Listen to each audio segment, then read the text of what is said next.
If we don't finish them up today, we're going to get really close. All right? Close enough where I can finish them and give you Wednesday to work. So we talked about powers.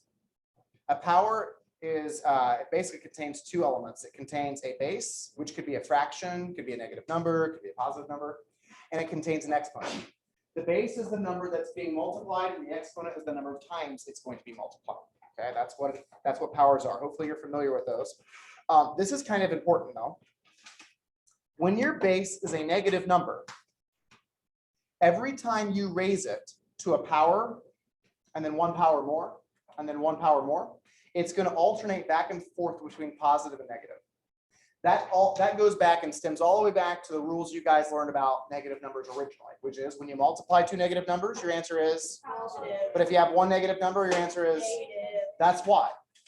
Because when I have two negative numbers, my answer is positive. But if I have three, these two will make a positive, which leaves me with one remaining negative. Here I've got four negatives, I'm back to positive. They'll pair up. Any even exponent is going to give you positive number. That is correct. That is correct. The positive exponents were a result of the positive answer was a result of the even exponents. And the negative answer was a result of the odd exponents, because the exponent tells you how many times the -3 is going to get repeated. Cooper, you're about ready to go to the office. I will not tell you again. Do you understand me? Okay, because this was an issue before today. You're the one who just mentioned cruise control and coasting through, and that's not what I'm going to let you do in this class. We're working all the way right up into that last NWEA test. The odd numbered exponents tell you that number is going to repeat an odd number of times, which if you have an odd number of negative signs, they will not pair up either. Now, if my base is a positive number, this means nothing. Because if my base is just 3, then 3 to the first, 3 to the second, 3 to the third, it's all going to be positive. It's when it's negative. Now, we skipped over that section with cube roots. Do you remember this? But someone asked me last week, can you have a negative sign inside a cube root? And my answer was, yes, you can. Because if I asked you to take the cube root of -27, that would look like this. You would have said -3. Because -3 times -3 times -3 is -27. You can't have a negative inside of a square root, but you can have a negative inside of the cube root. So you can cube a number and it can be negative. Yes, AJ. Yes, that is another good point. The parentheses are vital here. Because if I type in, you can try doing it. If you grab your calculator and you type in -3 squared, it will say the answer is -9, and that is not true. Because when you type in -3 squared, I think I wrote that somewhere. Okay, yeah, I went over here. If you type in in this case, -2 to the 4th, the exponent only sees the 2. Because order of operations, actually, the negative is considered part of the multiplication step. A negative number is a number being multiplied by -1. So the exponent says, I'm going to raise this to the 4th power, I'm going to raise 2 to the 4th power, you make the answer negative. In the same way, if there was a negative outside a square root symbol, you would make your answer negative. Now, if I put it in parentheses, now the exponent sees the negative and it repeats it. So this would be a positive 16 for this one versus a negative 16. You check. My calculator was failed, and so whenever I type in -3 squared, it does give me 9. Does it? Yeah. So like whenever I have to do like one of the things, I just have to answer -3 times -3 times -3. Yes. Or you could just use parentheses anytime you have a negative. It doesn't have parentheses. Oh, it doesn't have a parentheses button? No. I'm sure it does. It just isn't. It isn't the same as Claire's calculator, for example. It's just a little bit different. Brackets inside parentheses. Now, what's interesting is, if you look at example C and D here, they both give you -32, but for 2 different reasons. This one gives you -32 because there's going to be 5 negatives. This one gives you -32 because it did 2 to the 5th and then just made the answer negative because there's only 1. It never saw the negative, so it just dropped it down. Here, I got 2 different answers because this one never saw it, so it's negative. So if the exponent never sees it, it's going to be negative. The exponent did see it and repeated it 4 times, which made it positive 16 because it's an even exponent. 4 negatives makes a positive number. Okay. All right, let's skip all the way down some order of operations problems, and then let's skip down to this. This is really the meat of the lesson that we did yesterday, and this is section 10.2 and 10.3 combined.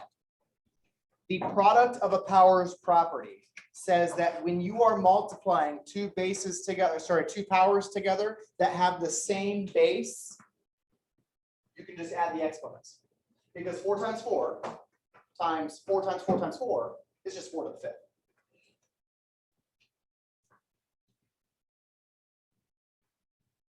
A to the m times a to the n is whatever m plus n is. A to the n plus n. Okay, add the exponents. When you are dividing powers with the same base, subtract the exponents. So add the exponents if you're multiplying those powers. Subtract the exponents if you're dividing those powers. 4 times 4 times 4 times 4 times 4 divided by 4 times 4. 2 of those 4s are going to knock out 2 of these 4s, leaving you 4 to the 3rd. This one confuses people. The power of a power property. When you're raising a power to a power, don't add, but multiply. This is 4 to the 6 times 4 to the 6 times 4 to the 6. So you have 6 fours there, and then another 6 fours, and then another 6. That's a total of 18. So this is 4 to the 18th power. Multiply the exponents when you're raising a power to another power. And the last one here, if my bases aren't the same, and I'm multiplying them together and raising that to a power, distribute the power. This is 3 to the 5th times 2 to the 5th. Now, if you were evaluating this, you could just say this is going to be 6 to the 5th. And that would be the same. But on a lot of these questions, they don't have you evaluate it, which means give a numerical answer. They want you to write your answer in as a power still, using the exponent still. So in that case, you would write this as 3 to the 5th times 2 to the 5th as well. Harrison. Going from 3 times 2 to the power 5 to 3 to the power 5 to 2 to the power 5, is that simple? Yes. Yeah. Simplifying means I would write it like this. Evaluating means I would actually tell you what numerical answer that is. When you take your quiz on Friday, it'll be very clear whether you're supposed to evaluate your answer or leave it in exponent form. All right, so we did a lot of review, and then I left off. My timer went off right here for example L yesterday. So why don't we pick it up from here? This one combines both properties together. So there's a couple different ways I could do this one. One of the ways is to simplify the top. Ashton, what's 3 to the 4th times 3 to the 2nd? 3 to the 6th. Okay, so we could say this is 3 to the 6th power on top over 3 to the 3rd power on the bottom. So we did that by adding these two exponents together, right? Because that's what the product of a power rule says. And then what would we do now to get my simplified answer, Dylan? 6 minus 3. And what is that? 3. There we go. So we're going to write this answer as 3 to the 3rd. We are not going to evaluate it because the instructions said write your answer as a power. So we're going to leave it as 3 to the 3rd as our answer. We're not going to write 27 as our answer. Okay. Another way you could do it is you could visualize all the 3s and say these 3 are going to knock out those 2 and another one, leaving you with 3 to the 3rd. There's a couple different ways you can think about these problems. M. Let's simplify the bottom. Caitlin Sylvester, what's 2 to the 3rd times 2 to the 5th? Good. So we simplified the bottom. And then Caroline, 2 to the 15th divided by 2 to the 8th is going to be what?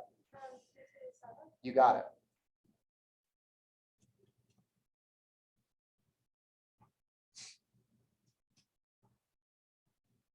A lot of ways you could do n.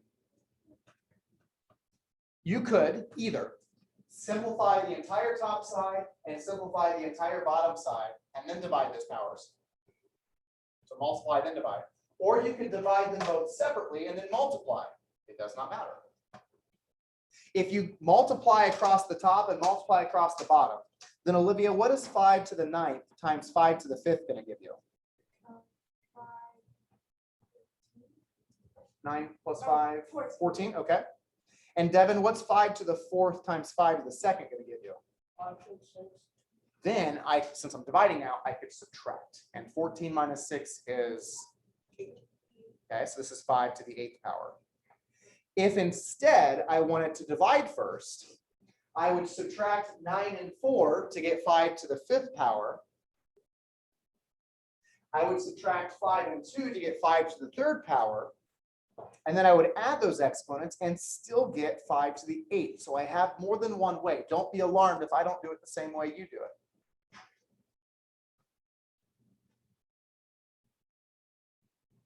Example O.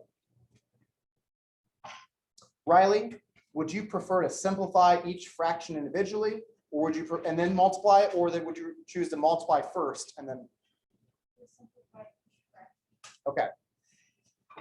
It's kind of like canceling versus reducing. Canceling, when you multiply two fractions, allows you to cancel. You can even do it diagonally, which I haven't even brought up that issue yet. But what she's doing is she's going to cancel top and bottom number, and then she's going to multiply straight across. Some of you prefer to do that with fractions. Some of you prefer to multiply straight across the top and bottom and then reduce at the end. I don't usually do that, but with exponents, it doesn't really matter. Okay, so Riley, 10 or 8 to the 10th and then 8 to the 6th. 8 to the 10th divided by 8 to the 6th is going to give you 8 to the what? 8 to the 10th divided by.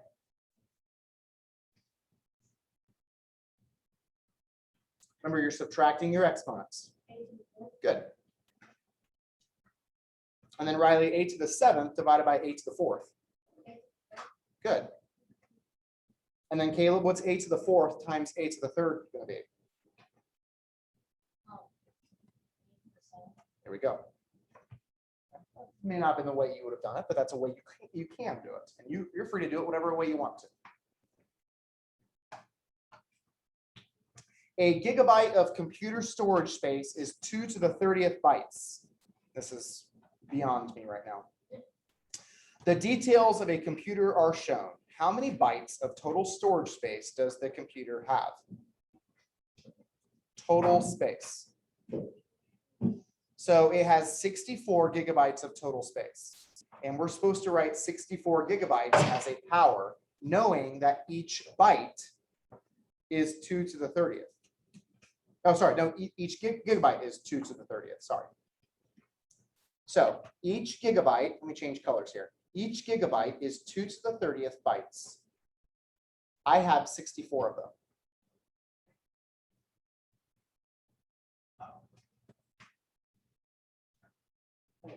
So if I wanted to evaluate my answer, I would do 2 to the 30th power times 64. I'd have my answer in numerical form. I do not want the answer in numerical form. I want it in power form. So is there a way that we could write 64 Yes. so that it's 2 to the power of something? It's 2 to the power. It's either 5 or 6, or 4, 5, or 6. It's 6. Oh. 6. It's 4, 5, 6. 2 to the power of 6. 2 times 2 is 4, times 2 is 8, times 2 is 16, times 2 is 32, times 2 is 64. It's 2 to the power of 6. So now let's do this. 2 to the power of 6, that's 64, times 2 to the power of 30. What do I do with my exponents? Add them to get 2 to the power of 36. That's how many bytes we have. And again, I don't know what that means, but we mathed it out. That's where math becomes a verb. The projected population of Tennessee in 2030 is about 5 times 5.9 to the 8th. Predict the average number of people per square mile in 2030. So to find the number of people per square mile, take the projected population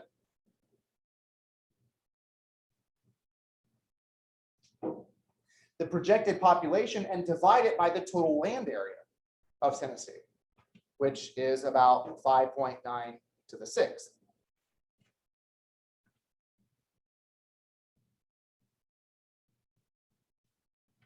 So that's people per square mile. That's what the population here is. They're not wanting total population, they're wanting people per square mile. Okay, what can I cancel here? AJ? Okay, so I've got 6 of them on the bottom. Those 6 are going to cancel out with 6 on the top, which leaves me with 5.9 to the 2nd power. And so really what we're doing is we're using our division property, which says 8 minus 6 is 2. Okay. And then I can do 5 times 5.9 to the 2nd power. And we'll label that people per square mile. I don't even know if they want us to evaluate it. I don't even care. Let's just leave it like that. It's simplified in power form. I just realized another one of our baseball games just got canceled. One on Thursday. No games. We've had more games canceled than we have played. All right. How many smaller cubes will fit inside the larger cube? What? How many smaller cubes will fit inside the larger cube? Now for this cube, the side length is 3, or 3 to the 1st power.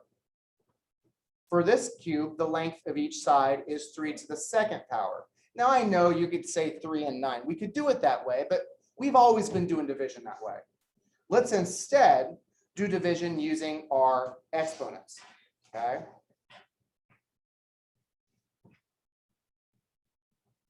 Oh, sorry, that's what this chart's wanted me to do. I was like, why is this here? So the volume of the smaller cube,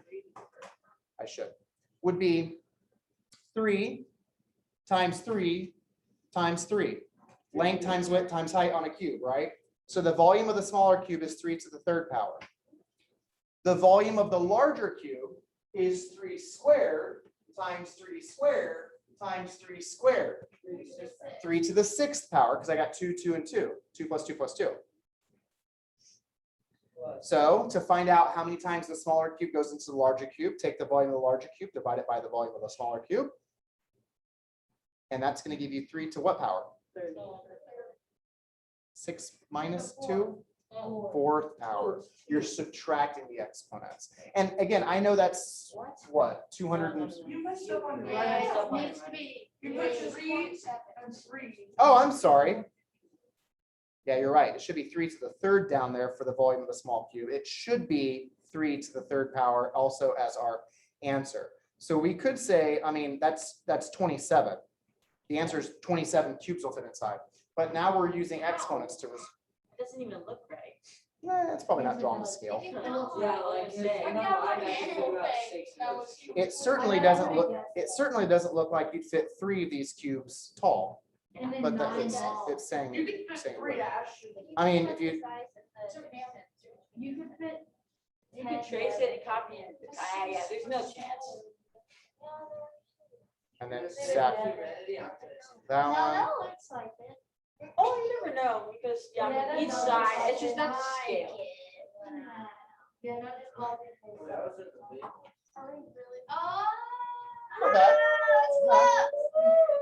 I mean, to be sure, I could have traced the original one, right? Wait, I'm doing that. I'm doing it.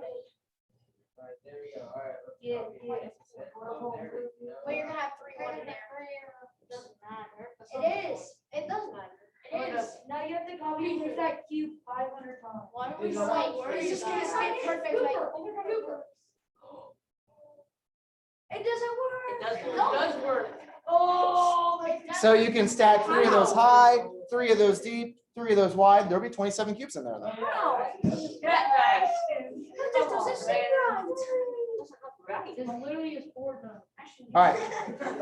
Next one.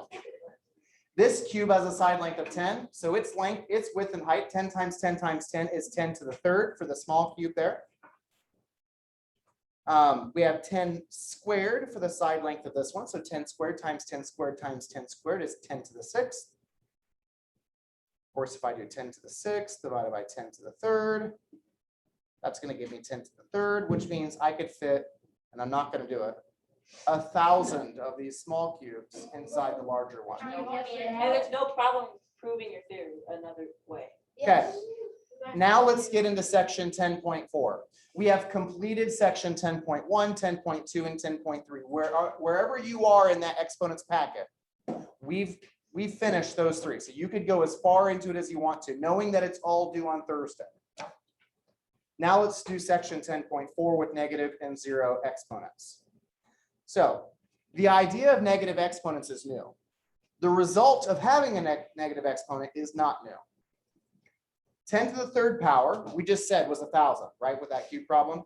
10 to the second power means 100. 10 to the first power means 10. What should I fill in that box right there? If we're going in sequence, right, this should be 10 to the zero power.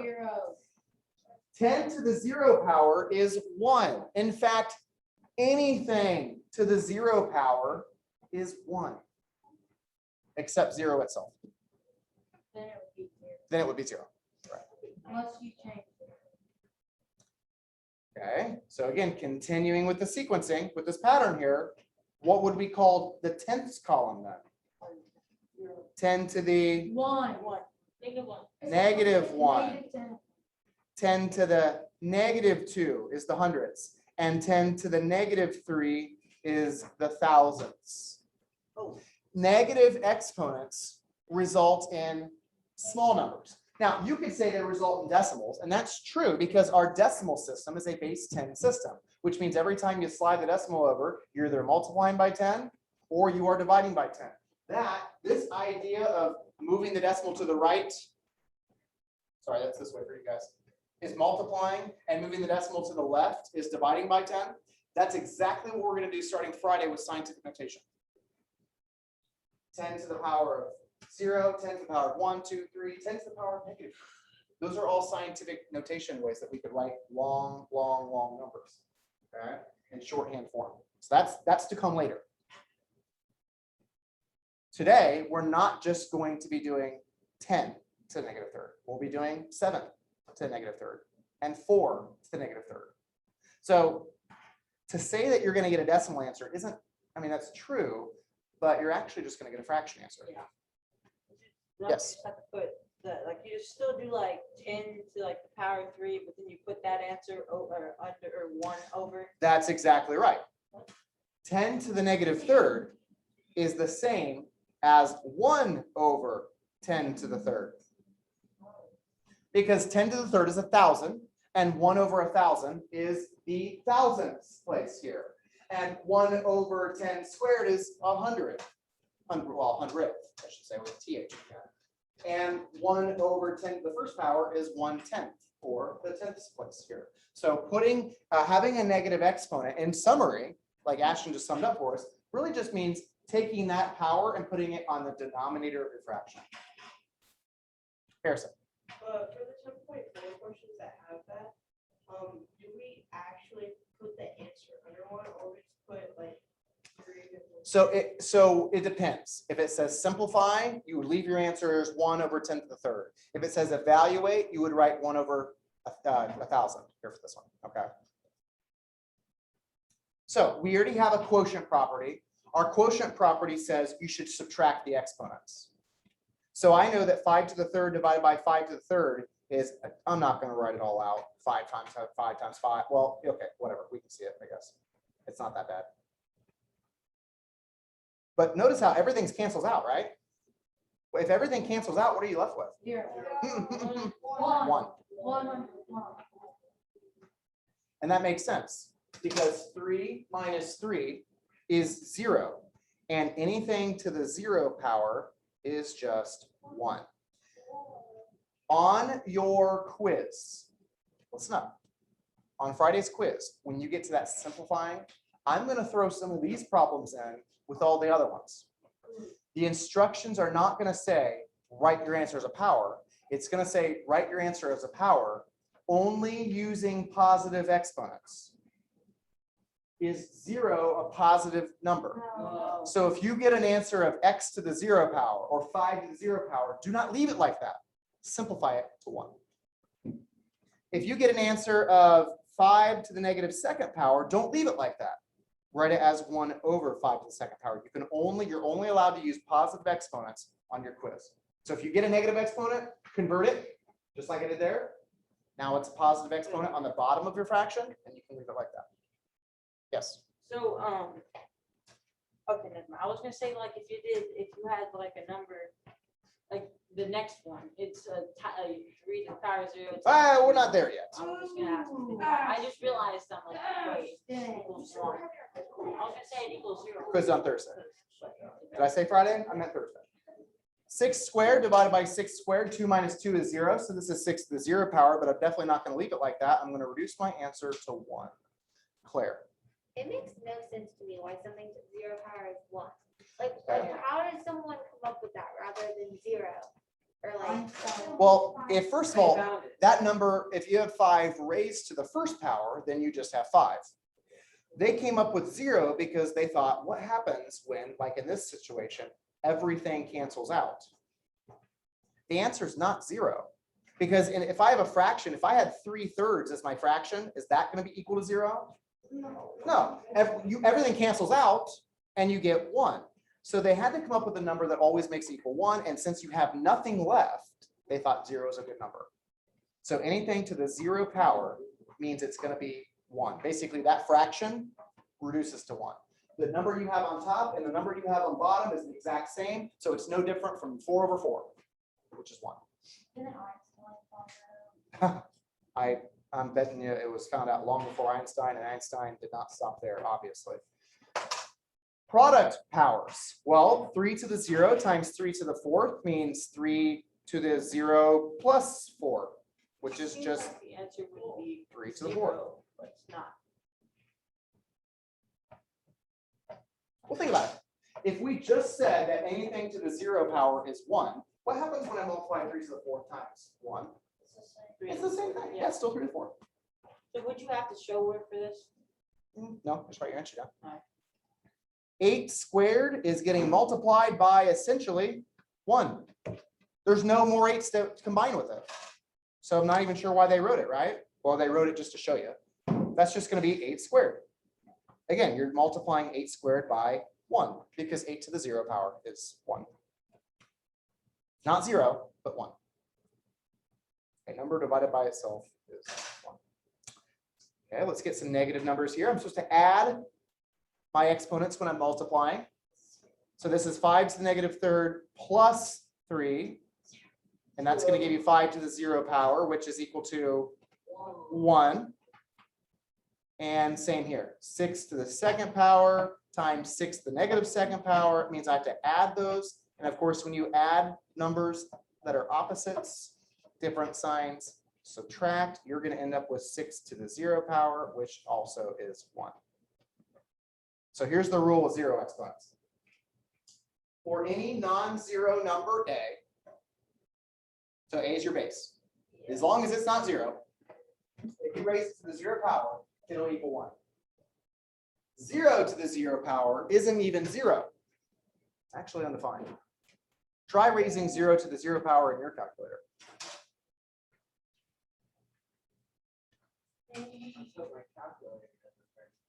What's it say?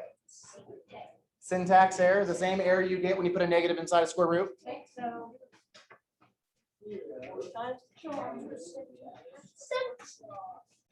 Yes. Domain error means you got a 0 on the bottom, which can't happen. So it's going to say, yeah, that means the same thing as syntax error. Oh, so wait, if it just says divide by 0, does that mean you put 0 on the bottom of it? Essentially, yes. There's literally when you divide by 0, there's no divide by 0. So any number to the 0 power is 1, except, ironically, 0 itself. 0 cannot be raised to the 0 power. It is undefined. Now, with negative exponents, and Ashton already hit on this, if I'm raising a number like 4 to the negative 2nd power, that just means 1 over 4 squared. 1 over 4 to the positive 2nd power. If I was supposed to evaluate this, that'd be 1 over 16. 4 to the negative 2nd power is 1/16. Okay, what do the instructions say? Evaluate. I want numerical answers fractions only. Fractions only. I don't want you typing this into your calculator because you don't know what you're doing and getting a decimal answer because you know that's what your calculator is going to give you. That doesn't show me that you know squat. Your instructions on your quiz are going to say fraction answers only. That's kind of been a theme these last couple of chapters. You've had several problems where they've said no decimal answers, right? So I know that 3 to the negative 4th is the same as 1 over 3 to the positive 4th. So what's 3 times 3 times 3 times 3? 81. This is 1 over 81. If you use your calculator and you type in 3 to the negative 4th, you're going to get 0.01234567 or 79. Actually, skipped 8 because it rounded it. That's how I'm going to know you used your calculator and you didn't know exactly what you were doing. Yeah, these answers are the same, but I need you to show me that you actually understand the rule for it. So I don't want 0.0123456789. I want 1 over 81. Hey, Jay.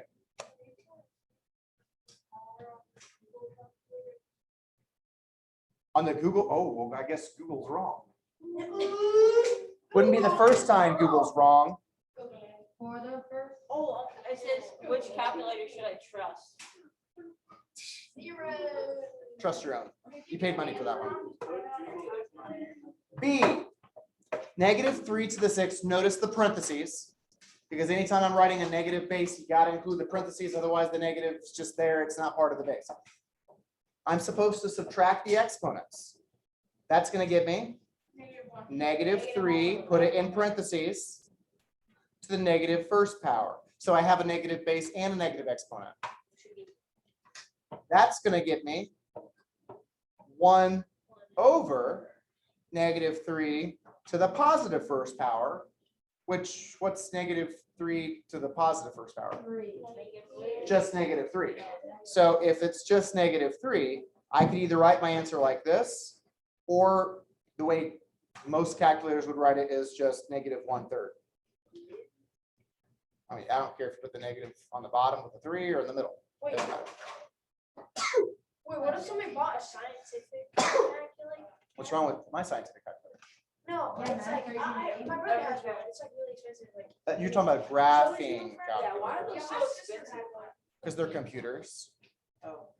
They really are. Can't Like you they're, draw some calculator? Because I saw it's real long, like up, down, all that stuff.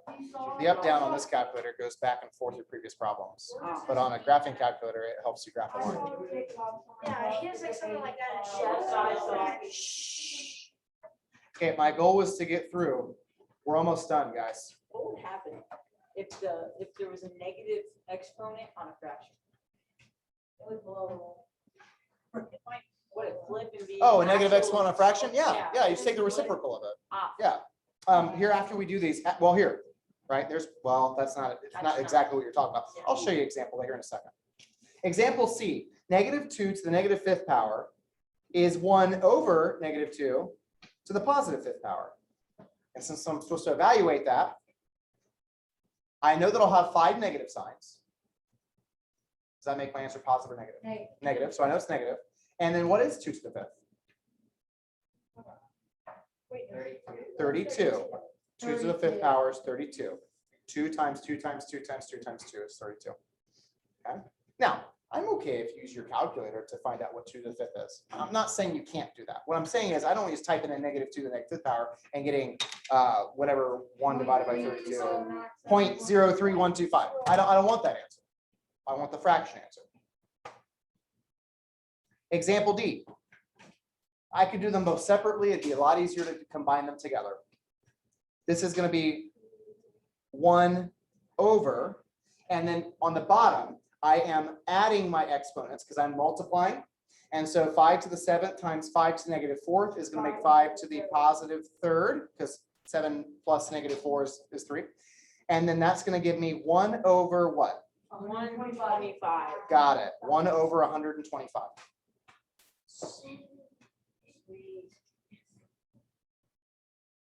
Example E.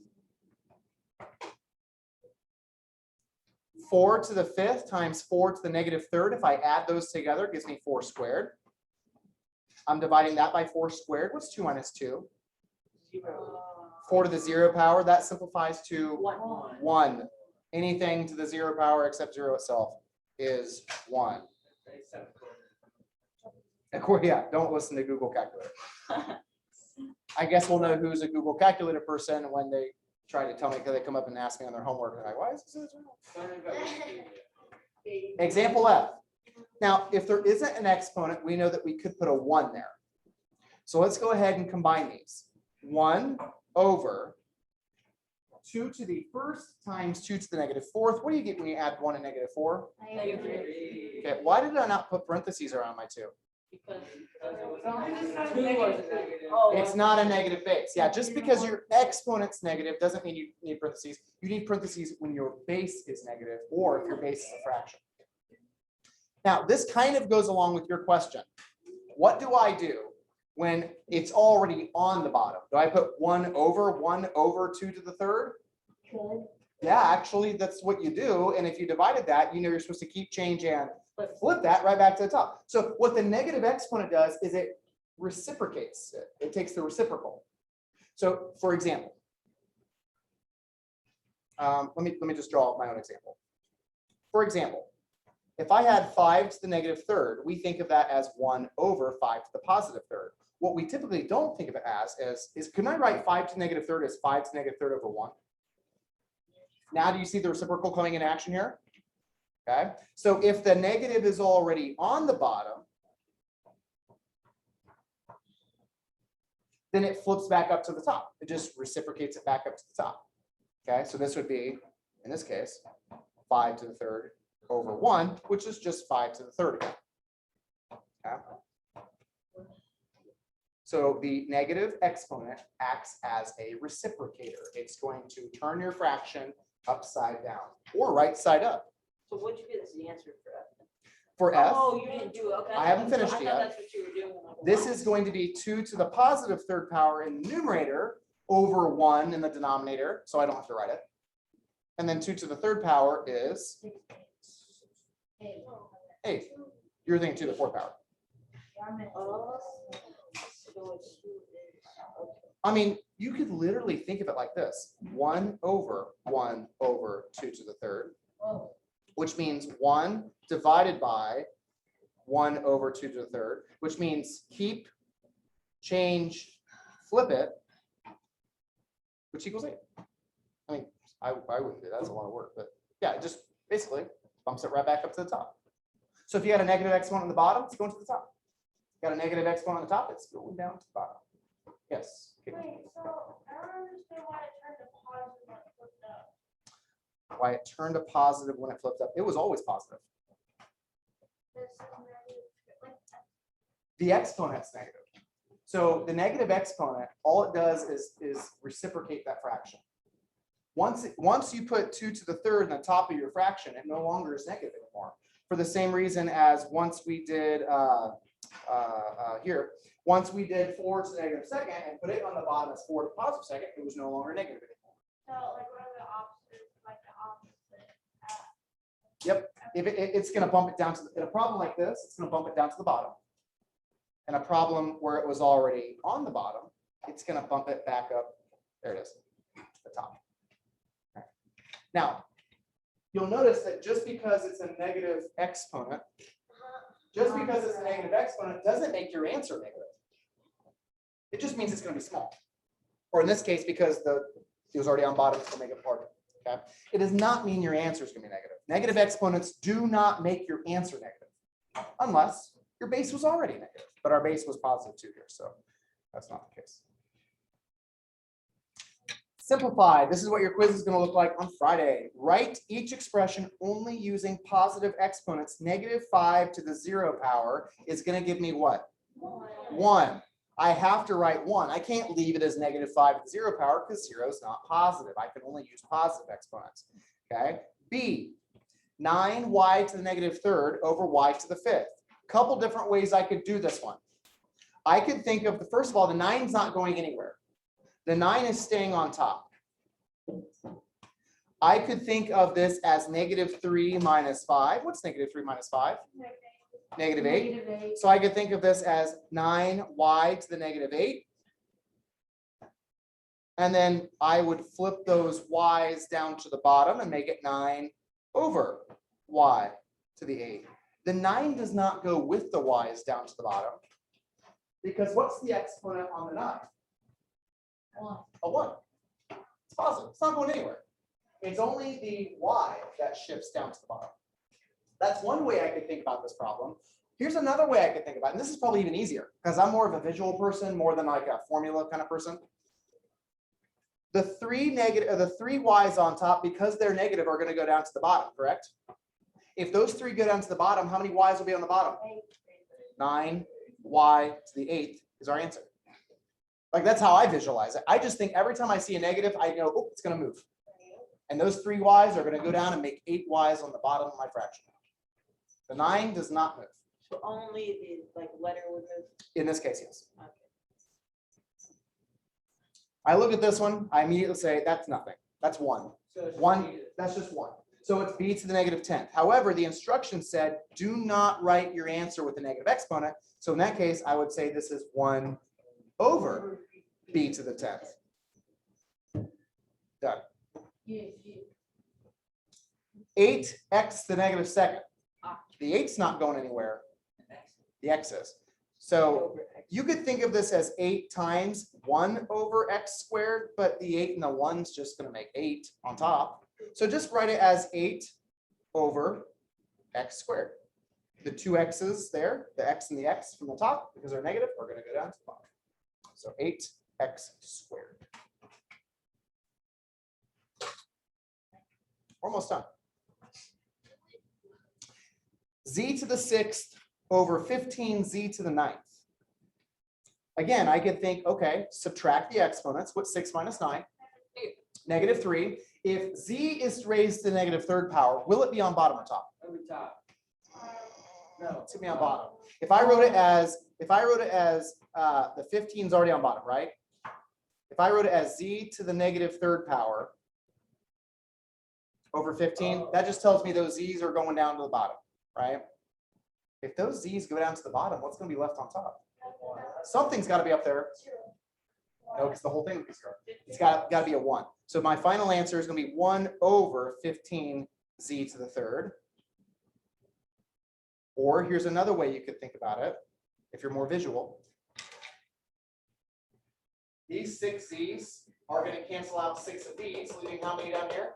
3, and there's nothing on top, so put a 1 right there. The same thing you would do if you had a 3 on top and it canceled out, you put a 1, right? So if you're more visual, you could do these problems a completely different way. Why don't we end with example F? And I know I hate to do it, but let's just end with example F and save a little bit for tomorrow. That way you guys got more time. What am I supposed to do when I'm raising a power to a power, Caleb? No. But I only have 1 power there. There's not 2 powers. Claire, go ahead. You multiply them? Yes, I'm going to multiply those bases together. So Claire, what's -5 times 3? -15. And since I can't leave my answer like that, I should rewrite it as, 1 over c to the 15. you got it. Now, we're done with the notes for today. We'll finish tomorrow. In your powers packet, I think most of you heard me say this, but I don't know if I made it to Mr. Sylvester's room and said this. So when you get to your powers packet, exponent packet, that's why I was finding it. You will notice that there are problems that don't have numbers. If there's a number there, it correlates to that exact same number in the big ideas section.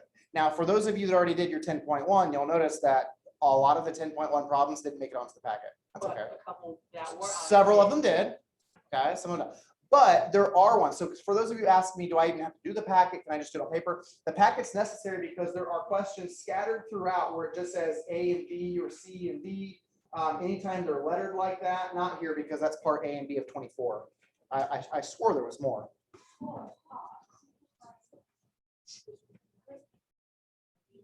It's plenty long. There's some. There's a lot right here. Oh, yeah. Okay. Is that 10.4 or is that 10.1?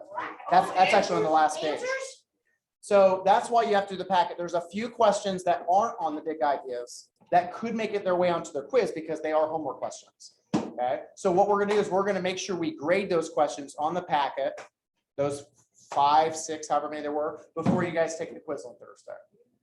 Okay, so the packet needs to be done when class starts on Thursday, not at the end of class on Thursday. Do you understand? Okay, so we've done enough. I mean, you could get it all done tonight. Pace yourself. Make sure you don't save it all for the last minute. George. It is George. All right. It's also Cooper. Use your restroom break. It's really that whole front row. Yeah. George, Cooper, Camden. Not me. Oh, what? Me. Oh, three.